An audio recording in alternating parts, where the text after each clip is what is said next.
we launched Office Ladies. In the first week, it hit like 1 million downloads. And we did an audience survey, and 200,000 of those new listeners hadn't listened to a podcast before. And so like Wow. I took that as being, That's this is fabulous. the value. This is the My value of like God. bringing Ship in it. new Yeah. people to podcasts.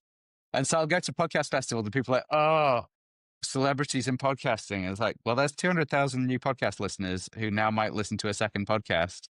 You're Yeah. welcome. Welcome to PodBiz, the money behind the mic, where we get into the business of podcasting. I'm Norma Jean Belenke, a podcast and media strategist, specializing in marketing and audience development. And I'm John Kiernan. I'm a podcast producer, and we're asking the question that's on everyone's mind. Where is the money in podcasting? Each week, we talk to podcast industry professionals, marketers, and creators who are turning podcasts into a thriving business and making the industry what it is today. With real revenue, real strategies, and real results. If you're looking to grow or scale your show, and of course monetize, you're in the right place. So let's get down to PodBiz. Today, we're speaking with Colin Anderson, principal at Play and Record. We'll be speaking about what makes great shows, how to work with teams to monetize and market shows within a network, and how Office Ladies brought 200,000 new listeners to podcasting. Let's get down to PodBiz. Colin, welcome to PodBiz. Hey, thanks for having me. Colin Anderson, where's the money in podcasting? The money's, there's more money than ever, right? The number of advertisers are coming in, the buys are bigger, the brands that weren't interested in podcasts before are all here, and stamps.com and adamandeve.com, etc., are all just memories to those of us that have been in the industry long enough. So, Yeah. I mean, I think that the money's here. It's, I guess, the easiest way for someone with a lot of money to spend it in podcasting is to spend it on one of the biggest shows in podcasting. And the easiest way for an ad team to sell ads is to sell the biggest shows in podcasting. So that's then means the industry's defaulting to disproportionately supporting the biggest shows. But I think there's money still there for smaller shows, creative shows. I think one of the things I've been advising a bunch of podcasters to do is like look at the networks that you're considering joining and try and make sure that you're not the smallest thing on that network. You want to be kind of in the middle, or, you know, if you're the biggest thing on the network, then maybe you should be at a bigger network. But if you're the smallest thing on the network, you're going to be the lowest priority, probably. Yeah, absolutely. I think that that's really important to consider, especially if you're thinking about joining a network. Because here we talk about monetization across the board, right? From independent creators breaking six figures to, you know, running ads from large networks and what that looks like, and, you know, how to make good buys, how to advise your advertisers to make good buys. And so it's definitely interesting from that creator perspective when you're thinking about joining a network, right? What does that look like? And what do you look out for, right? It's almost like picking an agent, right? Or you know, or like being drafted and negotiating your contract. Like, I think for a lot of independent creators, you know, who maybe don't have advisors, right? Or who are coming into the space from that indie standpoint, it's very daunting. And it's interesting to see how ad networks develop because, you know, as the industry standardizes, there's still a lot of unregulated things within podcast advertising, right? There's still a lot of entrepreneurship. There's still a lot of people figuring it out. And as an industry, I think we're figuring it out in a lot of ways. There's a lot of trends, monetization's changing. I mean, Apple just came out with subscriptions at London Podcast Show and really presented for the first time. You know, that's been rolled out in the last 2 years. And so it's definitely very interesting to see how monetization is changing and how the advertising dollars are definitely being concentrated amongst some of the largest creators, but how some of those mid-range and even smaller indie creators can really get a piece of the pie. And that scrappy creativity that you need to bring to it to make money now is the way it's always been. Like early on in podcasting, people weren't just taking a comfortable paycheck. They were reaching out to brands themselves and saying, hey, I love your brand. Do you know what a podcast is? Would you be interested in advertising on a podcast, and doing those deals themselves? Some of the opportunities, I guess, I was hearing about music marketing now being more affiliate based than it's ever been before, where people are being paid to incorporate a new song on their socials And that kind of thing would be illegal in broadcast. That's payola, like pay for play, right? But it's not Right. illegal in podcasting. So there's kind of opportunities to frame our industry as here's what we can do that you can't get elsewhere still, which is interesting as well. Again, it's like down to kind of creative problem solving and thinking what your strengths are. And like you were saying about like Apple subscriptions or Patreon or whatever, you've also got like, if you've got 5,000 fans who you're their absolute number one priority, that might be all you need to have a decent income. Yeah. Whereas if you've got 50,000 fans who listen sometimes, you might still be quite small for like ad sales at a big network. It's like figuring out where you are in the scheme of things and what levers you've got that you can pull to succeed. Absolutely. And I also think that it's something where, you have a background that's pretty interesting in terms of, both working with indie creators and developing shows and also, coming from a large media and legacy media background. So I want to talk about that in a second. But that scrappy creativity, that's such a great term. I think that that's something that across the board is valuable. And for years and years, I think that's been the hallmark of people who really bridge that gap from indie to professional. You just got to work with what you have. And nowadays, I have friends that are influencers even that aren't even in podcasting. And they're like, oh, well, I only have this many Instagram followers. I'm like, yeah, but what about your newsletter? What about the fact that you write for Forbes? Like everything is part of your package. And I think when we talk about, the brand of a person or the brand of a show, it's about that overall imprint and what story you can tell with that and what audience you can sell with that as well, which is super, super important. And a really big thing that's come up so far in PodBiz is really operating from that spirit of service, right? Like you said, if you've got 5,000 people and you're their top podcast, I mean, $5 a month and you're good to go, right? Right. I mean, one of the things I saw Absolutely. someone quoted about saying, as a different podcast network, and they've been growing and succeeding. And they were like, one of the things that's changing now is that podcasting's becoming about building community, or something that's special about us is building community. I think that's been core to podcasting from the very start. And Yeah. maybe with some of these super huge podcast hits, it might be less so. Like people aren't hanging out with Conan O'Brien or going to Conan's convention. But for a lot of them, the success is that you're also connecting like fans with each other, and they've got this shared interest in you. And I remember I used to work at Maximum Fun, this podcast network, and they were so good at that in doing fan meetups and like weekend retreats with fans where there was live shows, Yeah. and you just turn up and you could talk to anyone because you knew that you all loved the same nerdy podcasts. Yeah. And like giving people that space is incredibly powerful in podcasting. And if you can create that space in that community, then they will really show up to support you. And you release a t-shirt, they're going to buy that t-shirt so that they can like signal to their other fans that they're in there and start those conversations. So I think that community thing is like a huge strength of podcasting. And I mean, you absolutely shouldn't be ignoring that. That's part of the bundle too. Yeah, absolutely. And I think, for anybody out there who is doing it themselves, community is really that foundation, right? It's that keystone, and everything else you have, you're going to build off of that. Because your community is going to sell your show. They're going to sell it to other people to listen. They're going to sell it to your advertisers, as the audience. It's community is going to sell your show for sure. And I think the audience growth through paid marketing becomes harder and harder. And like you say, your community will sell your show. If you can activate them in the right way and tell them, tell one friend a week. And again, your 5,000 listeners that tell one friend because they really care about you. That's so much more than spending 50 grand in paid marketing would get you. Yeah, absolutely. And I talk about this with my clients a lot. Like, paid does what paid is going to do, but it is far less effective if your organic strategy is not properly implemented, right? If you don't create that community with your audience already, if you don't have that outreach built in, if you don't have those call to actions, if you're not clear on what your goals are, because you can throw money at things to, move a bar on a chart, but that's not sustainable if you're looking at building, true long-term podcast success. Absolutely.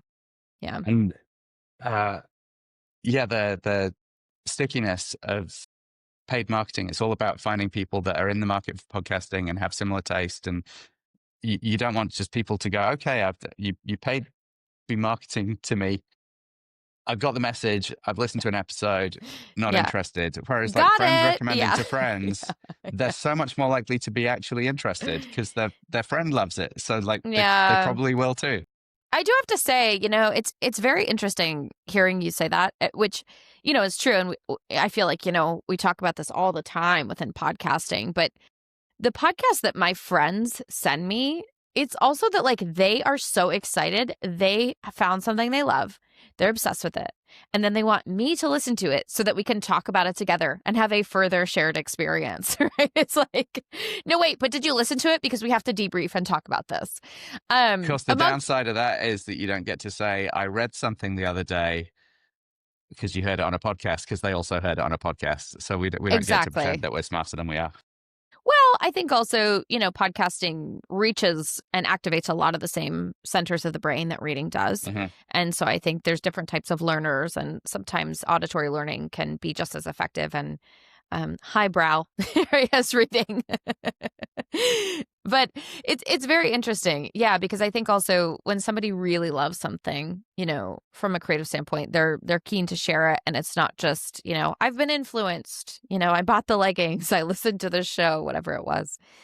Well, the other thing that everyone's complaining about with podcasting is discoverability being difficult, and where do you get your recommendations? Yeah. And if you can get them from friends, then that's the route. Word of mouth is still number one, absolutely. And I think Edison speaks to that quite a bit. I mean, we can talk about platforms and platform discoverability till the cows come home. And at the same time, word of mouth is number one. Yeah. I mean, there's still not that many like reliable podcast critics, right? I feel like people very interesting. The Guardian still do a decent write-up, and that's meaningful if they do a review. Vulture, maybe, but there's not a ton considering the scale of the industry. Podcast criticism is a very interesting thing. We've had Alice Florence Orr from Podcast Review come here on PodBiz and speak about, how to get your podcast reviewed and what that process is like from her end. And, there definitely is a growing need for podcast critics out there. So for anybody out there who's like, I have opinions, the industry actually really wants you to share them, and they want to pitch their shows to you. So create what you would like to exist in the world, please. Well, Colin, I want to talk about how you got into the industry, because you have a pretty fun background, right? You started with BBC, then, like you mentioned, you were with Maximum Fun. You've done some really cool stuff with Earwolf, Stitcher. I mean, you've been in a lot of really big companies, Sirius. So tell us a little bit about your journey, especially as, content evolved, because a lot of the time you've spent with some of the larger companies was in the time of bigger budgets, guarantees, and it's been very interesting to see how the industry evolves, especially from that production creator side, and, given your background as well, having started at BBC. Yeah, and a lot of it, like, I think we've seen kind of a podcast bubble come and go, and we find ourselves in a much more similar position to the way the industry started than to how it was like 5 years ago, which is like, why would you expect to be paid for a podcast? You make a podcast because you love making a podcast and you're really driven to talk about a subject, or you want to hang out with a specific friend. Like it's a creative venture and an art form, and generally people don't get paid for those, or it's a small minority of people that get paid for those. So I mean, I feel really sorry for the people that came into the industry in the middle of the bubble and thought that they'd get paid huge salaries to work on a single show for a few weeks, 4 episodes of a show, and have a year or two to make it. Like it's not sustainable. It wasn't sustainable. It was speculation, and it's gone away. Yeah. So going back to that, how I started in podcasting was I was a radio comedy producer at the BBC, and I was listening to some of the early podcasts. I used to pay 69 pence to buy This American Life episodes from Audible, before they were a podcast. Yep. And then eventually they made themselves a podcast. I Like remember Jimmy that. Pardo's Yeah. Never Not Funny. I mean, that was pre-Mark Maron, but when Mark Maron launched, like that. And so a lot of that was kind of West Coast America comedy folks doing podcasts. And so I was really enjoying that. Reached out to Jesse Thorne because I used to love Jordan Jesse Go and The Sound of Young America, which was Jesse's public radio show. Used my BBC email address to email him a fan letter, thinking he's going to open it. It's a BBC email address, and he wrote back, and we chatted and kicked ideas around. I tried to pitch a show to the BBC that was going to be like a comedy quiz show with a team in LA and a team in London, and all the British comedians were like, "Oh, we get to be on a thing with Jimmy Pardo and Jesse Thorne. That'd be so cool." And all the American comedians are like, "Oh, someone that was, I don't know, in whatever British TV show that they liked." And so it was like everyone was fanning out over everyone else. BBC passed on it. Jesse said, "Hey, I've got a podcast network. Why don't we just make it ourselves?" And so it was like an evenings and weekends passion project, weirdly over Skype. So we were like Zoom before Zoom, which was again fun, but we were dealing with all the technical difficulties and time differences and shenanigans associated with that. And stupidly, the UK and the US changing clocks a week or two apart every year, which is like, can we not just get on the same page about that? I am familiar. I really am. It's like you go through that shift and then you're like, wait, everything's an hour off. And then a week later, you're like, again, really? Terrible. Just the number of times I was like, why are you not ready for the recording? And they're like, we're in the pub. The recording's in an hour. And you're like, oh, crap. So that, and then making that, Jesse ultimately said, hey, I need someone to come and be like a senior producer at Max Fun. We'll figure out a role for you. Helped sponsor a visa, which is was awesome because I was technically legally an alien with extraordinary ability. Is the visa that I had to get. And, no, but that's a big deal. I mean, I think, to come over to, Los Angeles and to work, in any aspect or any facet of entertainment, coming from another country and to get sponsored is a very big deal. Yeah. Yeah. I mean, it was nice because the lawyers give you like a huge portfolio that gets submitted because basically they want to give the government like so many documents that they go, well, they have to showcase like that you're an expert. Yeah, they have to be like, here's all the work he did. He really knows what he's doing. We need this guy. Yeah, totally. So I was able to give that to my mom. She's never known what a producer is or what a producer Forget does. a resume. It's for mom. Like, look, this is successful. Look at all these. Like John Oliver's written a nice note to say that I'm talented. Let's go. Did that. Came over to LA in 2014 and was working at Max Fun for a couple of years, which was just the community push from fans and stuff around that was kind of intoxicating. Like they do this. Well, they used to do this Max Fun Con weekend where they rent a resort, UCLA, Lake Arrowhead in LA, and they did one in the Poconos. And the first one I came out to in the Poconos, a guy came up to me and immediately got a nosebleed with excitement. And I'm like a podcast producer. And he's like, it's Colin Anderson. Oh my God. And so like that level of fandom, there's the level of fandom where like your fans will support your endeavor. Love it. Absolutely. So in that like mid-early days, I want to say like mid-early days, things are popping off. There's money. It's still fringe, but there's, real names, real money, real community being built. That's so fun. I remember those days. It was very interesting. Yeah. And I think it really kind of, I feel like, allowed audiences to become super fans in a way that was very cool to see. Audiences really felt that they were responsible for your success, and that parasocial relationship was so much more intense because it was just someone in their bedroom, someone like your age, at your stage in life, in their bedroom, talking to you every week, and you were like, I hope they succeed. I hope they can pay their rent. I'm rooting for you. Yeah. And then they kind of, I was listening before everyone jumped on board and stuff like that. And I I remember think. while we were, sorry, go on. No, I was going to say, I think that ownership, right? It's like, I remember, as a kid growing up, watching your favorite artist that was new, that you were obsessed with, that you bought their album, watching them win the, best new artist Grammy, it was like your horse won the Kentucky Derby, Mm-hmm. And so I think that element, right, in terms of that parasocial relationship, like you just mentioned, that element of audience ownership, of consumer ownership, of fan ownership, it was almost palpable at the time. Absolutely. Yeah. And that was where we were seeing, like, as hits came through, you could see them moving the needle for the whole industry. And sure, there's always the people going, oh, who's this, like, Johnny Come Lately that's now getting all this attention. But like my favorite murder, I remember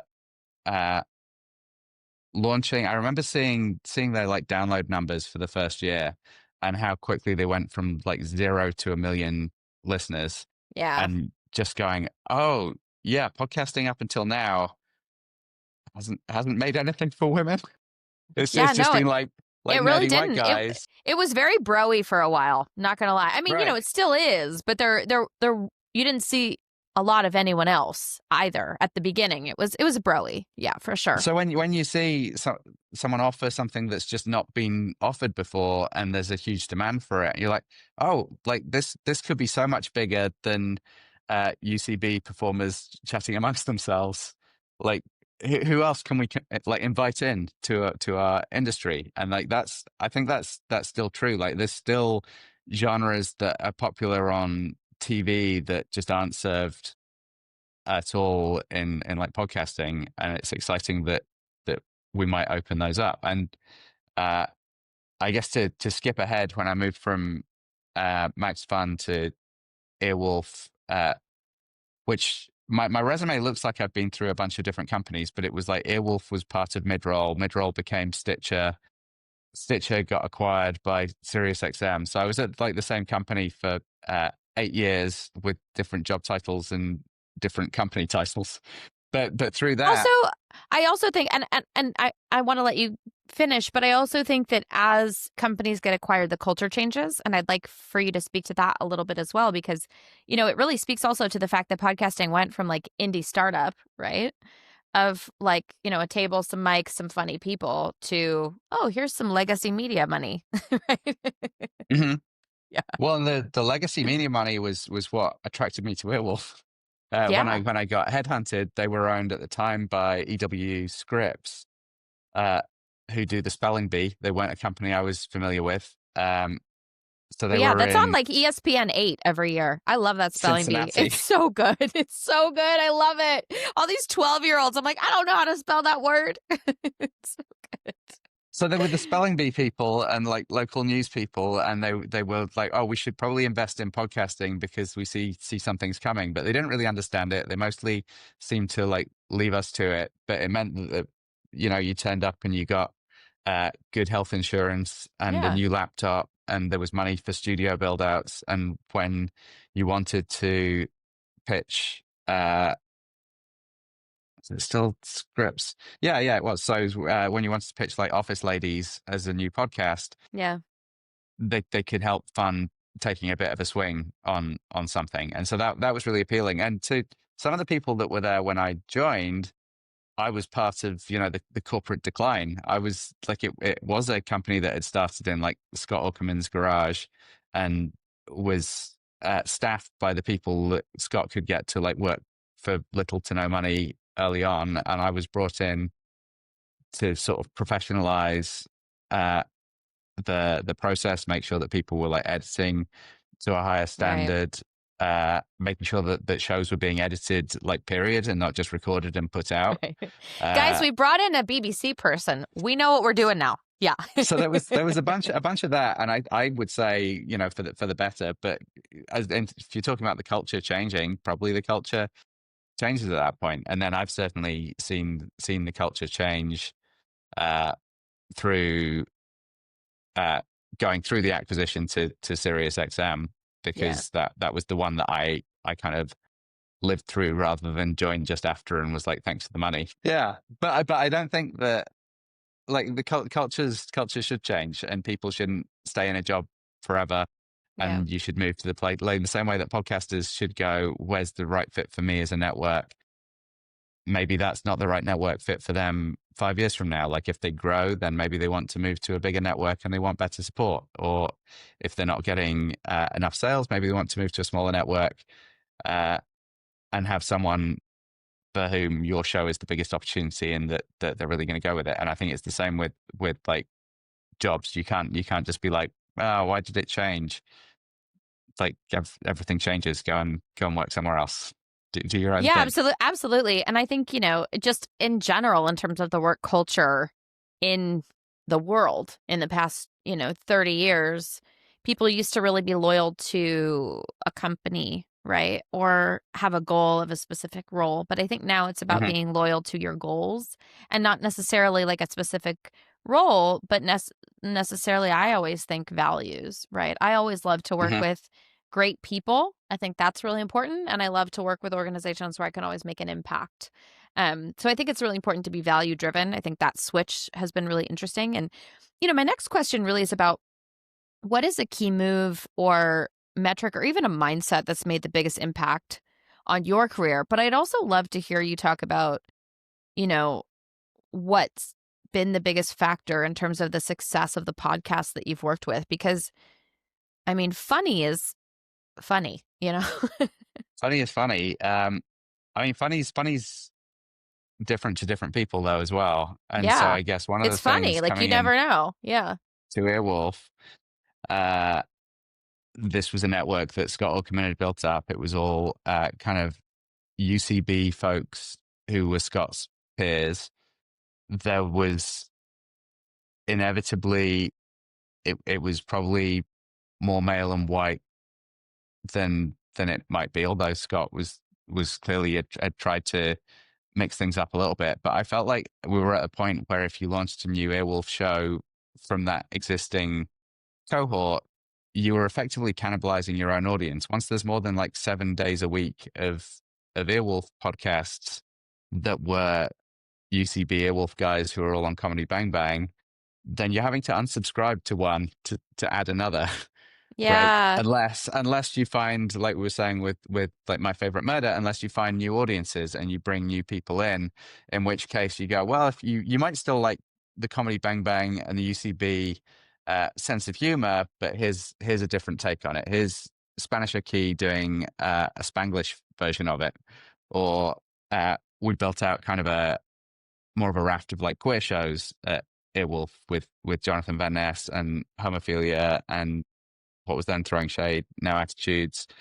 And so I think you're learning the lesson of from Scott and from the early networks of like building groups of friends, but you're also trying to diversify and grow the pool. And so that you're not, when you run a promo on someone's podcast, they're not like, why am I sending my audience away from my podcast? Right. To another podcast that's parallel, but to somebody else. Right.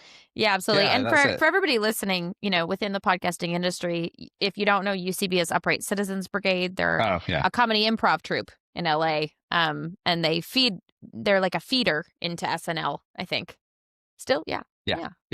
I think that's right. And they were like a New York comedy theater. Amy Poehler was one of the founders. Tina Fey, Matt Best, Matt Walsh, that other guy. And then a lot of them moved out because I guess the way comedy works is that you do your kind of artistic creativity in New York, and then when it's time to be in TV and film, you move to LA. And so absolutely. The LA theater, New York's for creative expression, LA's for the money, right? There we go. And so a bunch of them had moved out at the same time, and that was Paul Scheer and How Did This Get Made and Jason Mantzoukas and this whole scene. And so that made for this very like familial feel to the network, and everyone was friends and everyone went on vacation together and stuff like that. But if you want to grow, which we did, then you have to find other stuff and do other stuff. And some of that we were in this fortunate position of being able to, not everything had to be a hit. I guess you had to keep an eye on it. And if it wasn't a hit, then it got cancelled after a couple of years. And then some of the shows became mega hits. And that was like Office Ladies, which, again, like we launched Office Ladies, in the first week it hit like 1 million downloads, and we did an audience survey, and 200,000 of those new listeners hadn't listened to a podcast before. And so like, I took that as being, oh, that's this is fabulous. This is the value God. of like bringing in new people to podcasts. And so I'll go to podcast festival, and people are like, oh, celebrities in podcasting. And it's like, well, there's 200,000 new podcast listeners who now might listen to a second podcast. You're welcome. Yeah. I mean, one of the top things that we talk about in terms of audience development and strategy, or at least I do with my clients, is that you want to reach people who are listening to podcasts. You want to reach podcast listeners where they listen to podcasts. But to bring 200,000 people within a week, to convert them into being podcast listeners, I mean, that is well done. Just like, I don't have anything else to say to that. Just like, well done. Yeah. It was great. I got nothing. That's like my mind's blown, Yeah. Just, I mean, that's such a huge milestone. And, I think when we talk about monetization within the industry, a lot of it is like,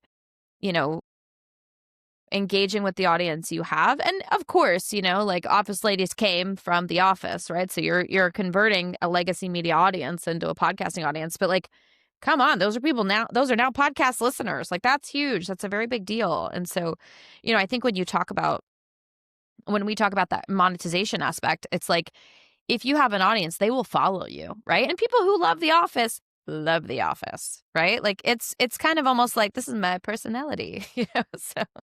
Right. And then I feel like every pitch from celebrities we got after that was like, and they're best friends in real life. Yeah. Because that friendship was the lightning in the bottle. It was like the combined of, you've got The Office, which is uniquely beloved and rewatched as TV shows. Like, even a Parks and Rec doesn't have the same. No. Hasn't stuck around in the same way. No, not at all. And then Jenna and Angela, genuine best friends, like so wholesome, so sweet, so like supportive of each other, so grateful for their fan community.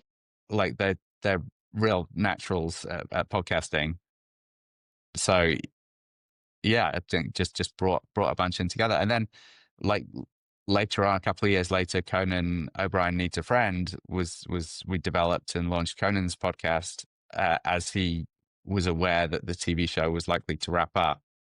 And I think Conan brought in a bunch of people that hadn't been listening to podcasts, maybe older folks. Like, that then becomes like, when I'm at family events and people like, so what's a podcast?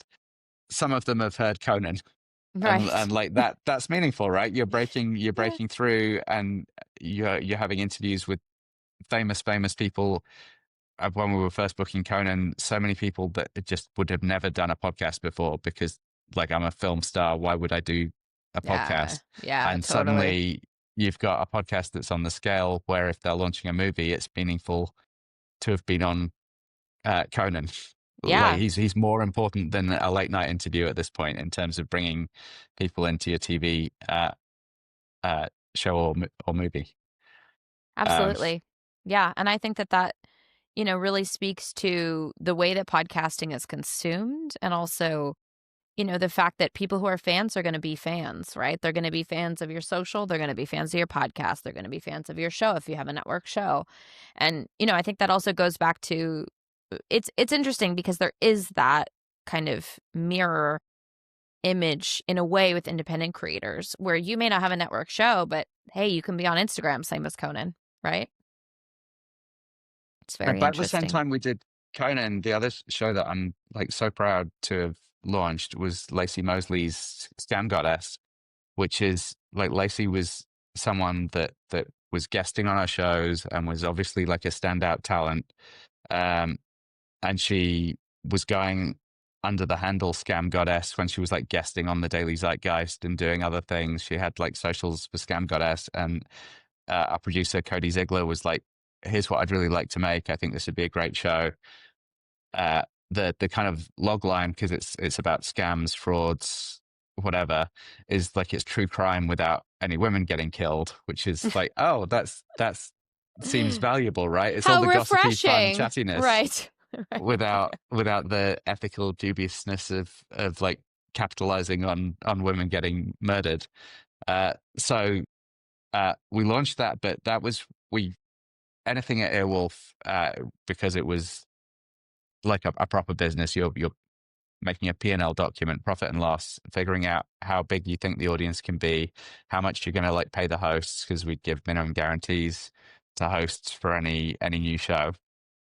And like, here's what we think our margin is going to be. So like Office Ladies, I remember being like, I think it's going to be like that. Our forecasting was like 400,000 downloads a month. And I was like, oh, it's going to be bigger than that. And that was one that paid off. There was certainly a bunch that I thought would be bigger and didn't pay off. Scam Goddess, it like wasn't making sense on paper. And I went to our marketing lead and said, how much would we need to spend on marketing to get it to a 50,000 download audience, which was a kind of our threshold for sales and making money on it and things like that. And I think he said 50 grand. And so we like paid Lacey money, and then we also just bet 50 grand on our marketing team being able to pull this off, and they did. And that was really exciting, because it always made sense. Like, you should be making new famous people, right? You should be breaking stars. It shouldn't just be who's already famous and who's got an audience. It should be like, who can you give a platform to? And it made sense. I think you maybe struggle to do that now. Again, like, that paid marketing becomes harder and harder to have an impact. Like, the cost of a listener acquisition today is a lot higher than It's it was much higher back then. Yeah. But it was exciting to be able to do, and Lacey's just continued to thrive. And there was like an ABC Hulu TV version of her show, and she's cast on a sitcom, and she's growing. And so it was good to be able to bet on that. And I think important to not just be bringing in famous people. As much as I like bringing in famous people and it being successful, is to then also be bringing in the next generation of stars and building those relationships and growing their shows. Absolutely. And I think it's really fun, within podcasting, how it's such an open medium, right? You have indie creators, which, I can talk about forever, but it's also that, it's not just big celebrity podcasts or big ones, right? Like, even the biggest podcasts, I want to say, Joe Rogan, he got more famous from his podcast, right? And so same with Call Her Daddy, Alex Cooper. Those. And I think the next generation of real big hits are going to be people that just make it themselves, and then it pops, because I feel like the bigger networks are getting more and more conservative. Like, they'd much rather, even if I was advising them, I'd say buy a hit, buy something that's already got an audience. Yeah, and then grow that's it. What they've been doing is just like bouncing those around between like Amazon and Sirius and Spotify and whatever every time a contract comes up. But you're not going to get the next breakout, because the next breakout is going to have to just bootstrap it and do it themselves. Yeah, which, until they hit that again, threshold. is how podcasting was in the beginning, right? It's evenings and weekends, and it's a grind. But if you want to bet on yourself, it's still this open industry. Anyone can be releasing a podcast. Doesn't mean people are going to listen to it, but the opportunity to put yourself out there is still incredible compared to like any other medium. Yeah, absolutely. Well, Colin, what's something that people don't know about what you do? This is like I said, my mom still doesn't know what I do. Like, podcast producer, podcast executive. It's just like, no one knows about any of that. What's someone? I don't know. The weird thing is about my job, and I feel like anyone that's experienced in an industry, is that you go, a lot of the advice that I give feels really obvious. It's like when someone is like a story doctor, and they're like, oh, your story should have a beginning, a middle, and an end.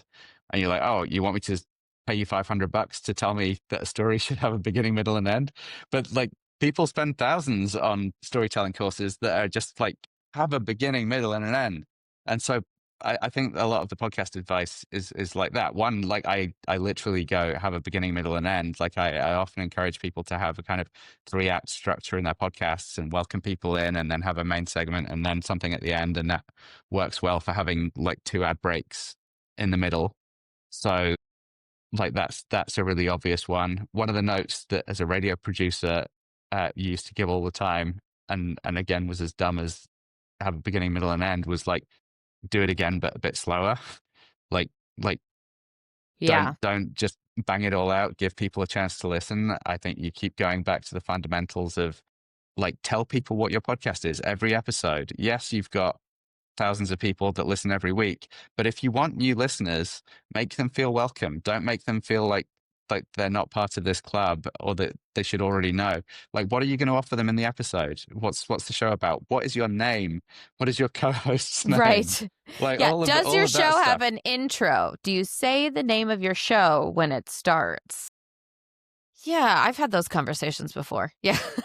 So a lot of that, a lot of the stuff that you can turn a show around. I was reviewing some episodes of a show recently, and they were all over 90 minutes long.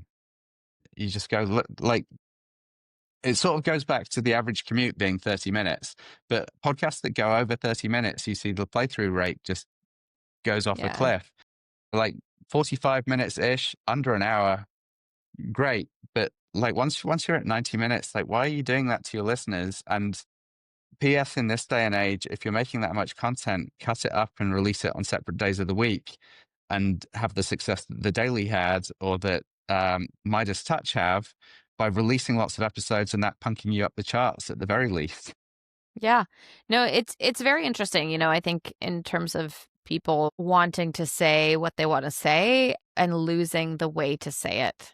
I think that can be something that's very lost. And as a listener, and I'm sure that, you know, you've probably feel this way. Let me know if you do, from both a professional but also listener standpoint. Like, you know, when you're tired of listening to a show, or like if you're taking the train, right? You pop your headphones in, or you're driving in your car, you're going somewhere.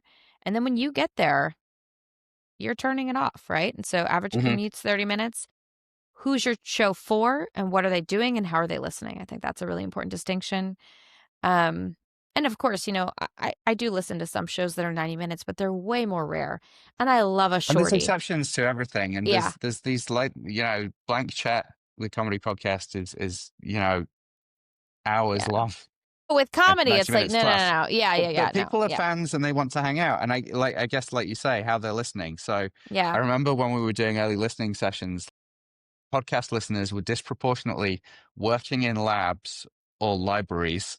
There's like places where they could have an earbud in and they weren't having to interact with people. And those people want 90-minute plus. They want something for like the whole day. But most of your consumption isn't going to be like those people. Yeah. And I also think that, you know, it really depends on listenership, right? Like there's some people who put on podcasts so they're not lonely, right? Like I think if you have 2 or more people, you're going to play music. But if you're by yourself and you're at home, you may want to play a podcast. So it really goes back to that listenership of how people are listening. And sometimes people just want sound, right? They just want to feel like they're not alone, and they want familiar voices. And that's what's so great about podcasting. You really feel like you know the hosts, like they're your friends, right? I tell some of my clients this, you know, when I'm talking to them about their strategy, and I'm like, your host does not know who I am. But in my mind, we're besties, right? Like, right.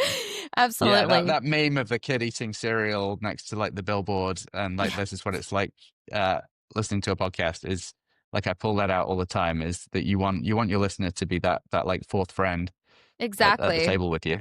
Exactly. They're going to buy in. They're going to buy the merch. They're here for you. They're part of your success because they really feel like they know you. Well, Colin, if you had to start over again today, you know, within your podcasting career, comedy, moving to LA, Earwolf, all of the acquisitions, you know, getting you to Stitcher and now doing your own thing, what would you do differently to grow faster or smarter? That is difficult. In the media in general, I think being someone's assistant seems to be the fast and smart move. It's like a shortcut. I think it's a horrible, grisly way to start your career Yeah. because you just get treated terribly.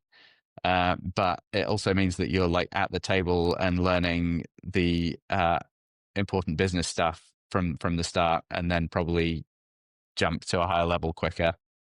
I also just like love producing, and it's nice to get to produce again and edit and stuff. So yeah, I don't know, getting somewhere faster, quicker. Like it took me a long time to engage with like the business side, and I was just like, damn it, I've made this art, fund it. And then increasingly I realized just me being passionate isn't convincing my CEO to invest in my podcast.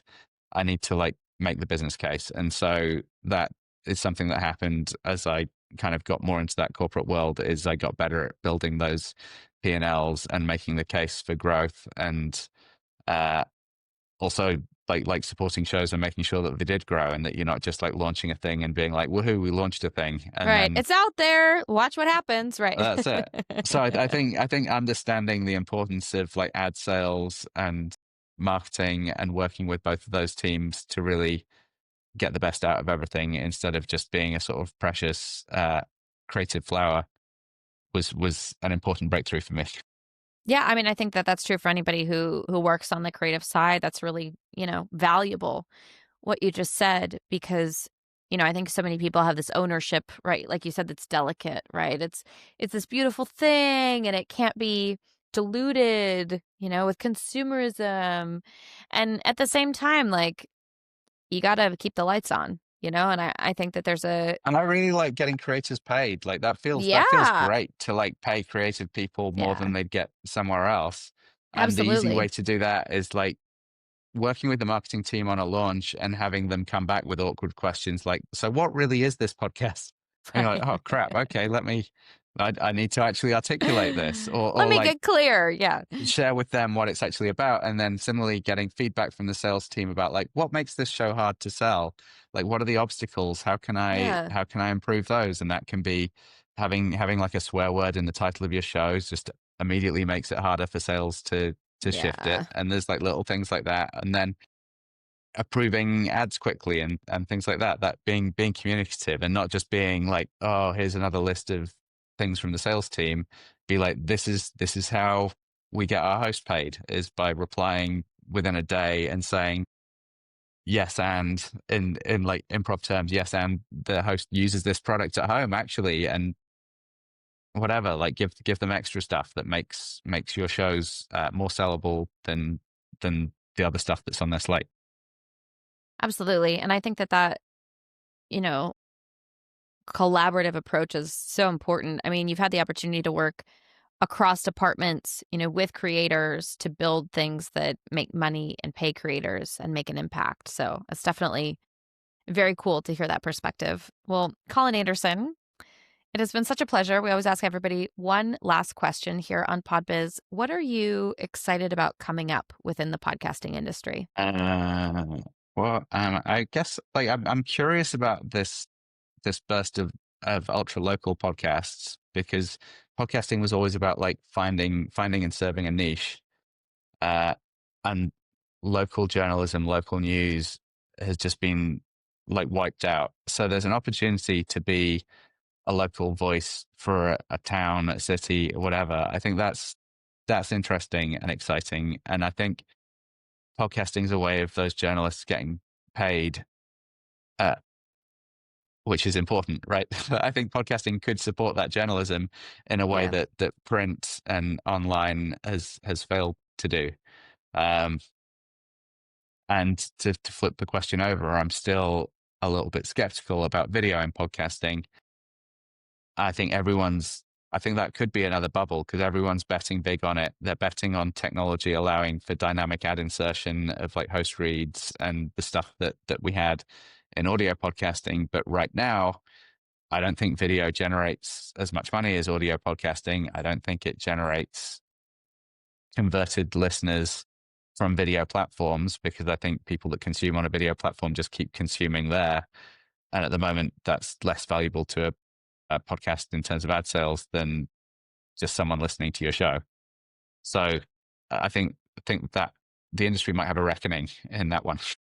Yeah, it's very interesting, right? I think the rise of video, and I talk about this a lot with people. I think every podcast should have a video strategy, but that doesn't mean your entire podcast needs to be video, and you don't need to be everywhere all the time, all at once. So I think that that's really valuable. Video's still expensive, so like the idea that Oh God, to do small good indie video? podcasts Oh my God, yeah. and time consuming. I tried playing with the script the other day for like a multicam video, and it's just like, oh, this technology is not there yet. It's definitely an interesting thing. Like, to get good audio, it can be expensive, but there's also tricks. And, everybody in the industry that I've spoken with is pretty collaborative. They'll tell you how to, get free sound effects, or where to download stuff, or, how to get a CD of sound effects from your library, or what noise canceling AI programs we're all using. But to get good video, it's like, how big's your budget? Like, what TV show you making? What network is that on? Right. Yeah, I think podcasting has seen successful YouTubers and gone, we could be like that. And Yeah. I'm not sure you can. Nor should you. Like, they're really good at it. They're like kids that grew up in the medium instead of trying to bolt it on to a different product. Absolutely. Well, Colin, it has been such a pleasure. Thank you for joining us here on PodBiz. Thank you.